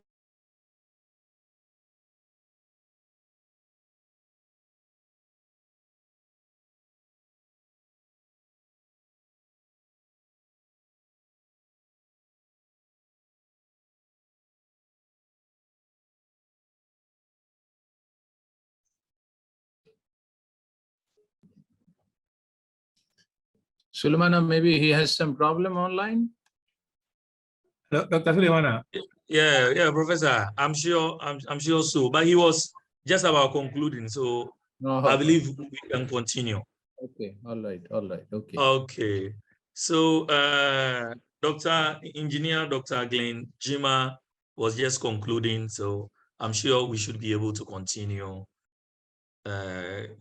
Sorry for the technical challenge that he encountered. But if the Engineer Dr. Glenn can hear me, we thank him for his presentation on the initiatives of Just One Group of companies in terms of the potential decarbonization actions in Ghana. Please, do we have Mr. Palika with us? Dr. Saka, do we have Mr. Palika with us? Suleiman, actually, he called me. He is now traveling the Sri Lanka, and his network is very poor. So once he is comfortable, he will call me. I'll let you know. So let us continue with others. Okay. Thank you very much. Then we'll proceed with the next presentation by Engineer Dr. Emmanuel C. Chukwuma, who is from Nnamdi Azikiwe University, Nigeria. Dr. Emmanuel Chukwuma is a senior lecturer at the Department of Agriculture and Bioresource Engineering of the said university. He is the founder and coordinator of Alliance for Progressive and Sustainable Environments, which is an NGO. He's passionate about environmental sustainability, and I request Dr. Chukwuma to deliver his presentation, noting the time as 12 minutes. You kindly unmute as I share your slide for you to do the presentation.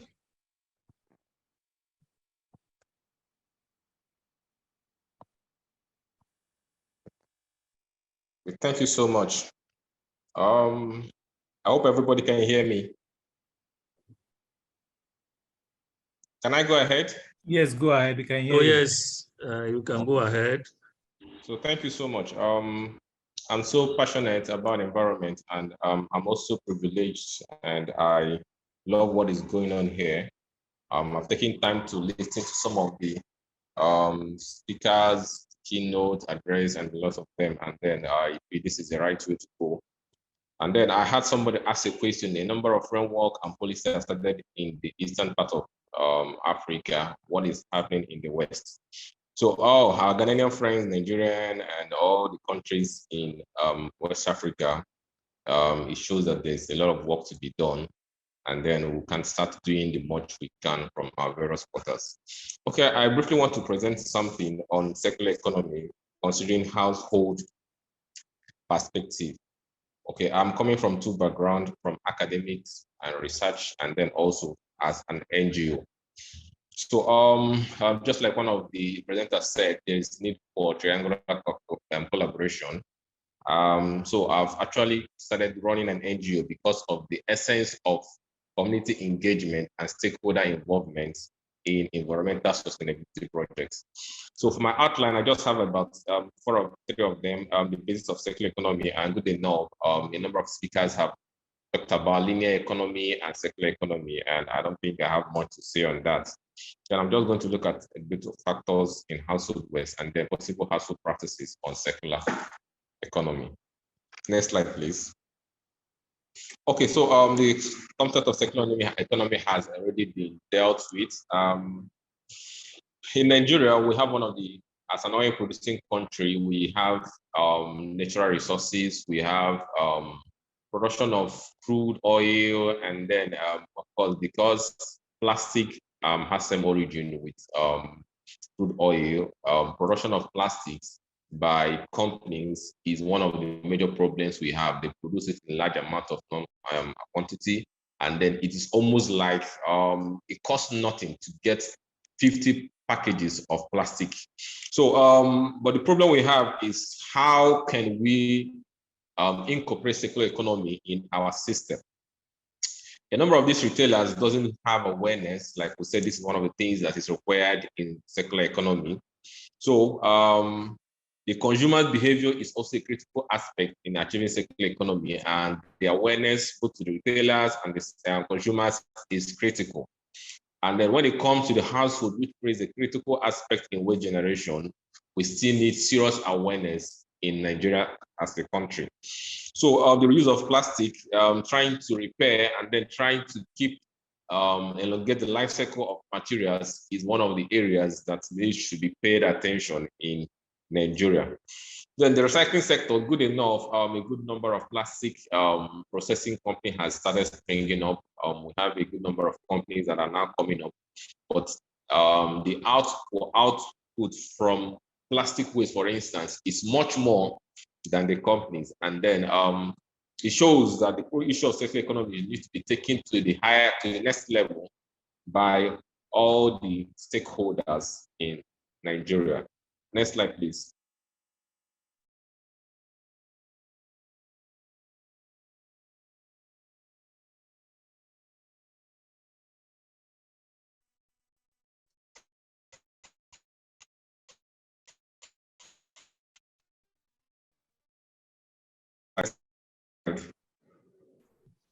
Next slide. Okay, so this is the US EPA waste, typical household waste. It might not really align with Nigeria because lifestyle and consumer lifestyle and a lot of things affects percentage of household waste. But as a guide, Nigeria, for instance, we might not boast of having high food production or food waste, and because where there is poverty, people will make sure that nothing is left. Okay, we cannot compare ourselves to developed countries where there is so much of food to eat and then to throw away. But a number of waste that I noticed that we need to apply circular economy include waste generated from cutting of gardens, cutting of bushes, both in institution and in houses and a lot of these places. So these are constitutes a good source of waste. And then in paper 2, it's just not minor because you can only see it in some of the academic institutions. Then when it comes to plastic, for me in Nigeria, we'll have much more of that percentage. So these are typical household plastic, and I'm so happy that one of these speakers talked about each of them and how to go ahead to recycle them. Because we're talking about household plastic, a number of things has to be done with respect to some of these household plastics, household waste rather. And I would like to say that majority of our household waste or majority of our municipal waste comes from the household, and good awareness at household level is critical to achieve circular economy in the Nigerian context, because waste segregation, as we mentioned earlier, can only be achieved, can be achieved at the direct level from household, and then at the secondary aspect at maybe by the waste management agency. But it is critical for Nigeria to start waste segregation.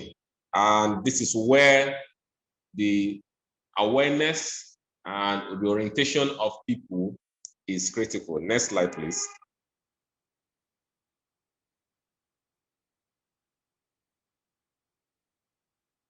Okay, so this is a typical example of waste. And then for plastic, for instance, we encourage households to segregate, to put their plastic in packs. A number of people are doing that, but the rate of the number of people who does that is so minimal, less than 1% from what I know. And this plastic waste, when they are packed, a number of plastic recycling companies do collect it, but when you look at the cost of transporting it to those places, it doesn't really make sense. So there should be policy and strategy, like some other speakers have already said. When it comes to paper, household waste on paper is usually so low, except in academic institutions.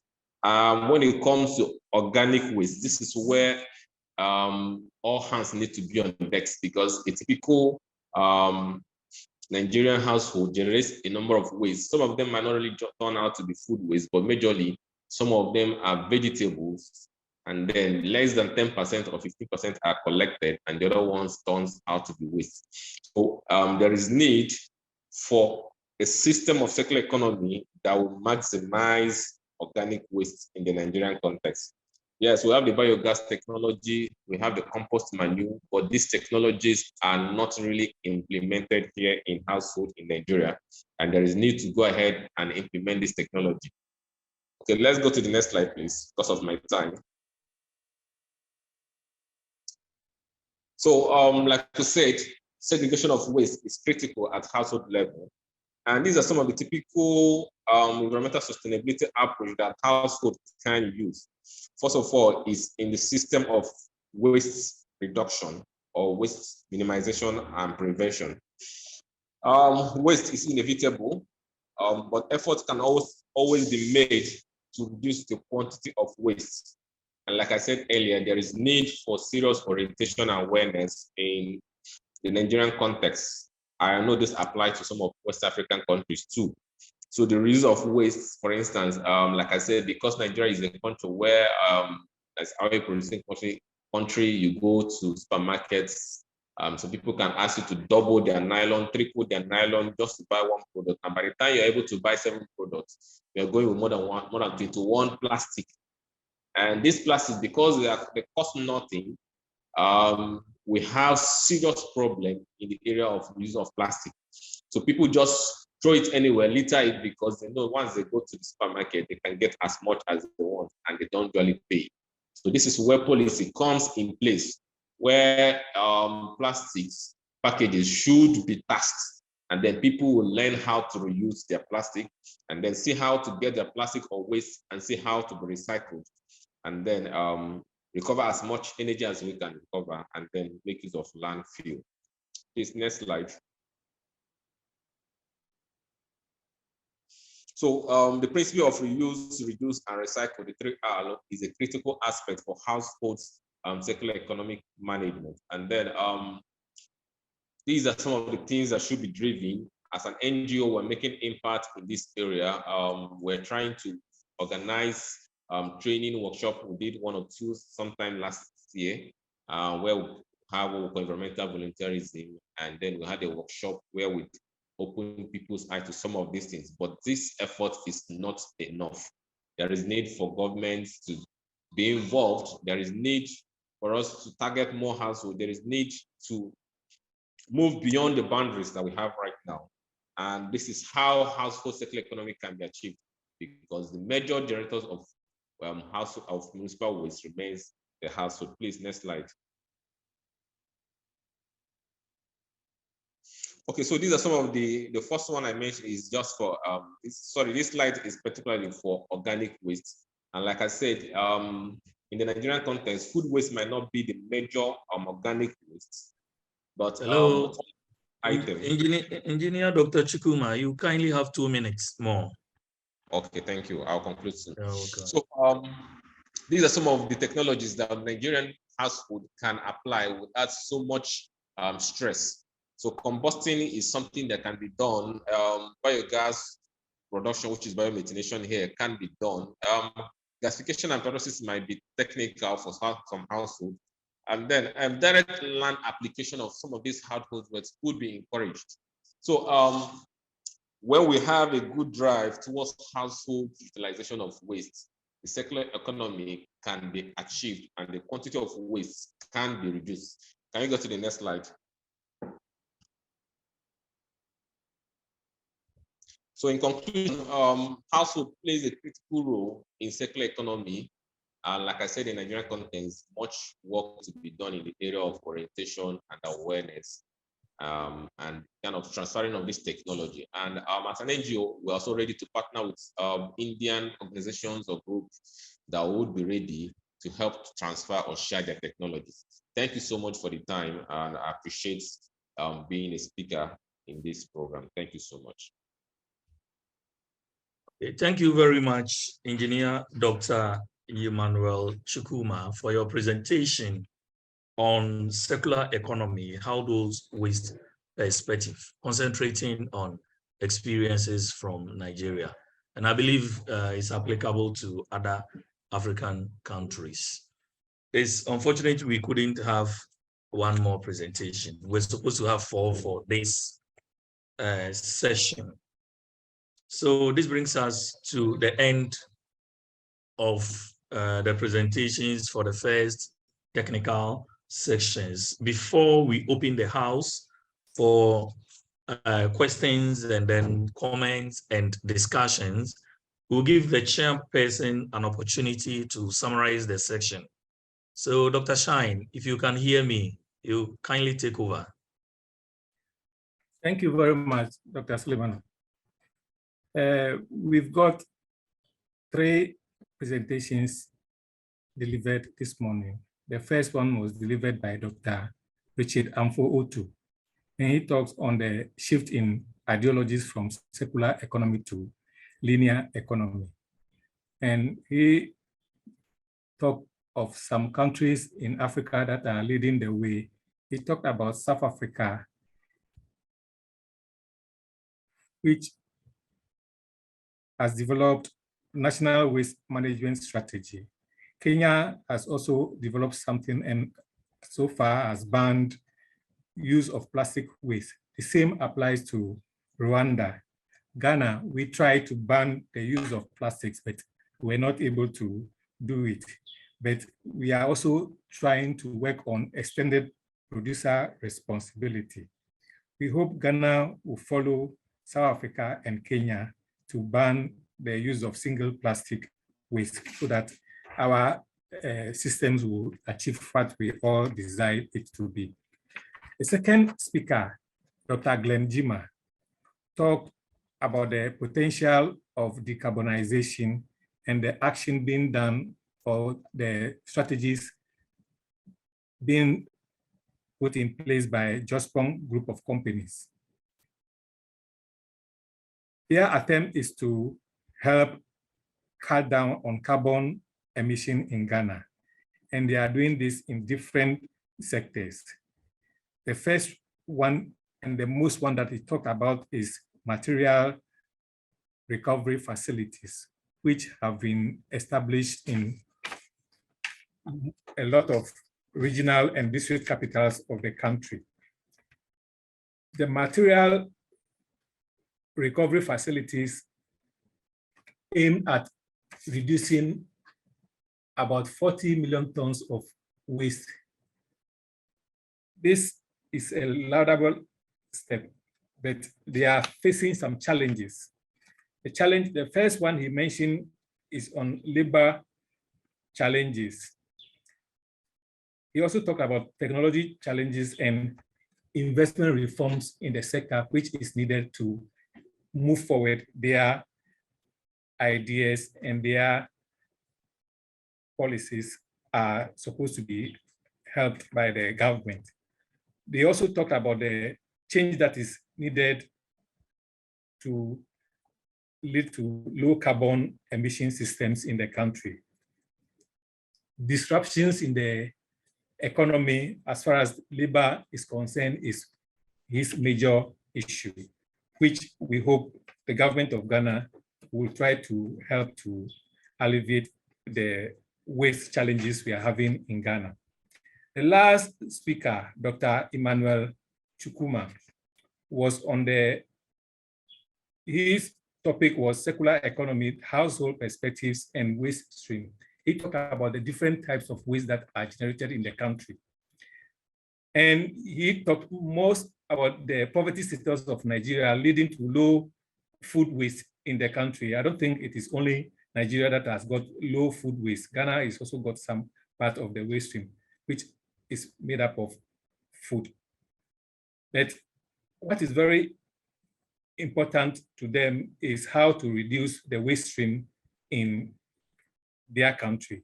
So they were trying to practice sustainable waste management through the use of the 4R principle: reduce, reuse, recycle, and less to go to the landfill site.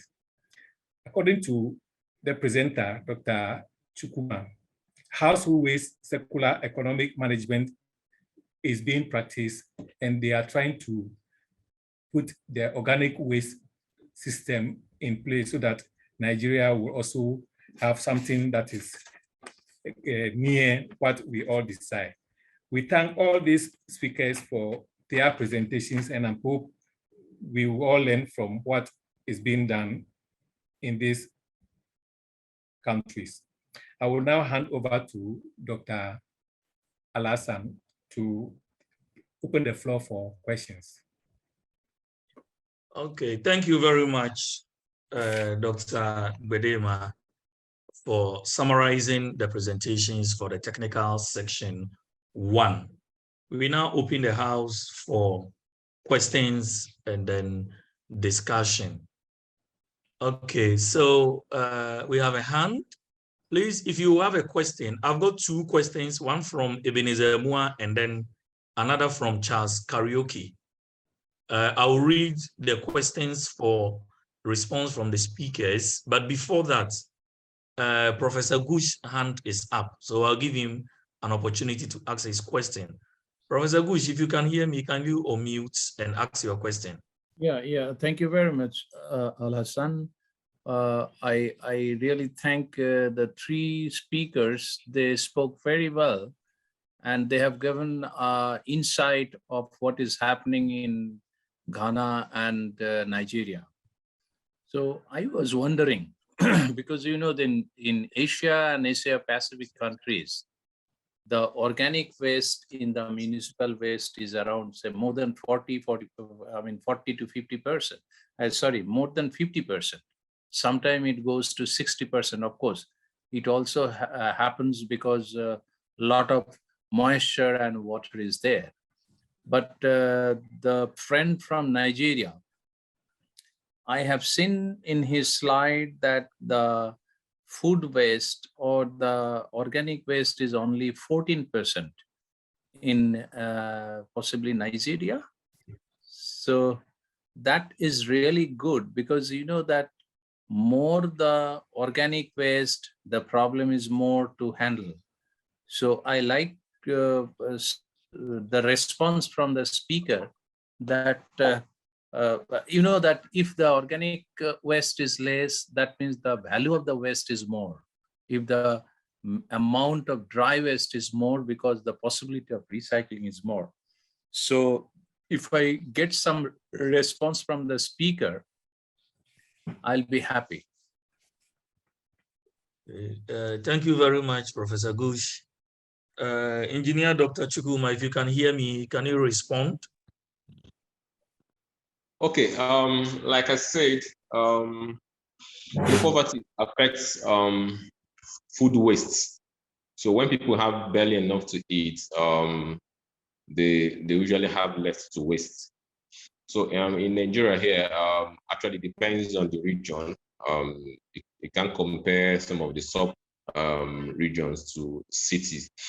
So typically what we have here is we don't usually have so much of food waste, but we still have some other organic waste, which comes from, for instance, if somebody wants to cook a food, there are a number of wastes that comes with that. For instance, when you have vegetable, there's one we call ogu, for instance. You barely use up to 10% of it, and the other ones translate to waste because it's just a leaf that you collect, while the stem and the rest of them comes to waste. So the organic waste more of are from other items that you can extract your food item. So like I said, including cutting of bush and cutting of both institution areas and the rest of them, there's so much organic waste. But composting of these wastes and use of biotechnology is still at low level. So there is need to incorporate these technologies to be able to turn out this waste into manure for farm activities. Thank you. Thank you. Thank you. Thank you, Chukwu. Thank you. In fact, I like to inform you that I have a number of there on 5th, 6th, and 7th at Nigeria, and on 8th in Ghana, but I had to cancel it. So Chakuma, we have a group of Nigerian friends who are in country-specific working group of Nigeria. So I have included you also in that particular country-specific working group for Nigeria. Is it okay for you? Yeah, that's perfect. Thank you so much. I appreciate it. Thank you. To Sulaimana, there are a number of questions in chat box. Yes. Yeah. Okay. Thank you very much, Professor. Okay. The first question is from Ebenezer Mua. Miss Aziz, can you kindly mute? Miss Aziz, if you can hear me, can you kindly mute your mic? The administrator, if you could do us a favor by muting her. Okay, so we have the first from Ebenezer Mua from the Kwame Nkrumah University of Science and he states that it appears most of the circular economy policies in Africa are driven by Southern African countries. What are the challenges in West Africa? Dr. Amfuotu, you can hear me. Can you kindly respond to the question?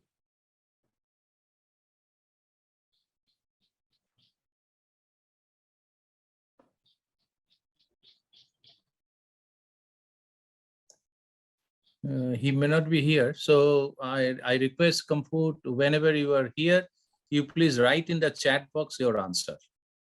Let's go to the next one. Okay, so we'll pick the next one from Charles Karaoke. And I presume he's in Kenya, considering the question. He said, in Kenya, I saw the government banning plastic bottles and opting for glass bottles instead. My question is, how easy is it to dispose or probably recycle glass as compared to plastic? Or what is the reasoning for opting for glass? So I think this is an open question. Professor Gush, I hope I'm right. Yeah, so any of the presenters can. Yeah, Sulaimana, I am not sure that whether the plastic bottles are banned or not in whatever the Charles wrote. Is it banned, plastic bottles? Yeah, he said in Kenya, I saw the government banning plastic bottles and opting for glass bottles instead. Charles, are you there? Charles Karaoke, are you there? Yes, I'm here. Yeah. Now, sometime back, they're not all the Nini are banned, not all types of, not bottles per se that are banned completely, but in the packaging of alcohol, sometimes back, the government banned the packaging of alcohol in plastic bottles. And of course, they opted for the glass bottles. I don't know whether it is I got your point. I got your point. There are 2 points for this. Okay. Number one is putting alcohol in the glass plastic bottle. There may be some product problem. not only the environmental problem, the product quality problem. This is number one. And number two, for if it is only for the alcohol bottle, then handling, of course, handling of glass is a problem than plastic bottles, but there is some action plan possibly by the government so that they can handle it. And it's not a big amount. If it is only for the drinks, hard drinks, then it is not a big amount to handle. I am quite sure, I don't know, but I am quite sure that government has a policy for handling those bottles only. Thank you. But you know, Charles, I'll request you to join on 20th because many people from Kenya will be there. They will be able to answer your question in a better manner. All right. I'll definitely be in. Thank you. Thank you. Okay. Okay, thank you very much. The next question is from is it Navi Sharma? Sorry if I crucify your name. And the question is there any plan to frame rules for the collection of hazardous waste like batteries, as we have in India? So I presume he's referring to the last presenter or the second presenter. I'm sure any of them can answer.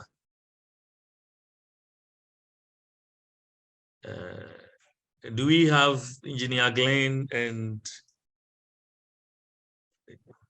Engineer Chukuma on board? Yeah, Glenn okay, is Engineer there. Glenn, you can go ahead.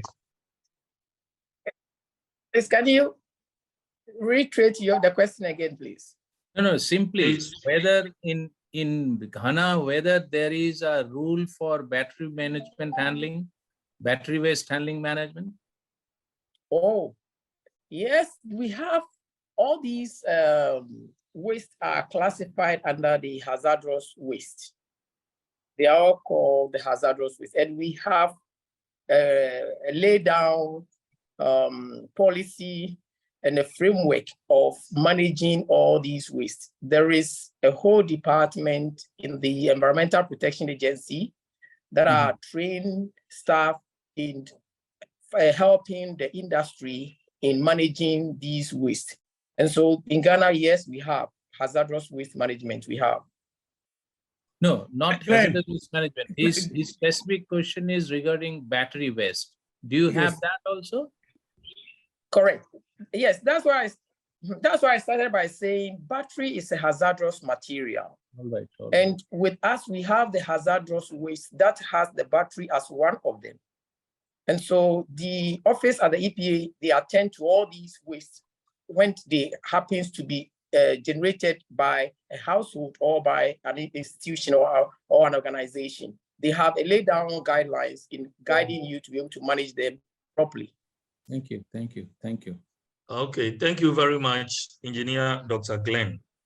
Please, I've exhausted.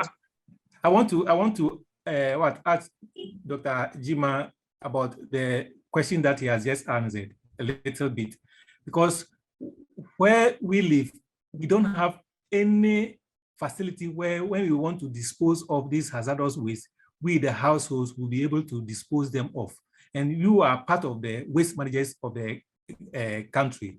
So can you tell us how my household, we can dispose of our battery, which is hazardous waste? Policy is there, but let's go to the practicality. All right. Thank you very much. That's a very legitimate issue that I believe it doesn't even bother you alone, but it borders the entire nation. The policies are there. And you all know that the best practice in terms of waste management is to do waste segregation at source, which the hazardous waste has to be gathered at source. But as it is now, with the logistics and the available support on the ground, we are unable to segregate the waste at source. And for that matter, the waste that are being collected in our municipalities, the industries, on our roads, everywhere in the country, in Ghana, are all mixed waste. So the challenge always comes back to us, who are the, let's say, the collectors, transporters, and the ones that are managing them in treating them at the various facilities. They are exposed to high risks of all forms of hazardous kind of waste. But as it stands now, there is no, let me say, a laid down practical rule of disposing. But what I would advise you as individual, that maybe what I do in person is that my hazardous waste, I put them together, probably wrapped, and then dispose them into the regular stream of the waste. But I make sure they are separated and then they are bagged. Okay, they are in a box different from the all other waste. So if we can begin to practice that in our Glenn, I'll just interrupt. Glenn, I'll interrupt with you, because you know the point which Dr. Shine raised and Naveen raised, these are different issues. Like if it is a battery waste, it is hazardous waste, and it does not need only the segregation of waste. Most importantly, the recycling and also treatment of this type of waste are very much necessary. In India, we have a number of plants, like our rule is there for any battery, bigger battery, you have to take back the material, the manufacturer has to take back the material for reuse or recycling. Similarly, for the smaller battery, we have the EPR, extended producer responsibility. The extended producer responsibility for the smaller battery is not very much effective today in India, but we will have it. So in that way, the question was whether this type of implementation of the rule is there or not, but as you that this is yet to be implemented in an effective manner in Ghana. However, thank you very much, Naveen.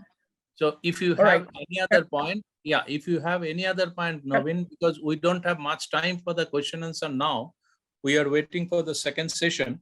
So Glenn, if you have any point, yes, please write down in the chat box. Please write down in the chat box so that Naveen and you can interact. Okay, over to Sulemana. Hey, thank you very much for the interesting contributions. We have Naveen Sharma's hand up, after which, because of the time, I will come in with an additional question and then we can move to the next section. If you can hear me, go ahead, or mute your mic and go ahead. I have a hand from, is it Naveen Sharma? Please go ahead, but be brief for me because of time. I raised hand mainly to know about the rule, but I have mentioned that there is no rule existing for collection in Ghana, and for recycling we have a facility which we have put in Ghana, which is taking care of entire West Africa lead acid batteries. So what we'll do, I am reaching Ghana in next week, so would like to see you, and we can discuss that how the rule can be framed in Ghana as well, because we are part of the committee of the rule formation in India. That was my submission. Excellent, excellent, Naveen. Okay. So keep in touch and be there, because Ghana will have a special session this time in Icon SWM. So you be a part of it. So, sir, may I have the contact numbers, because I'm reaching there on Monday, so I can plan meeting the officials. So to whom I have to see. Yeah. I'll request some of the people from Ghana to write down your email, and I'll be also writing my email there. Please, Naveen, you write down your email here. All right. Okay. Thank you. Okay. Okay. Thank you. Thank you, sir. Now let us go for the next session.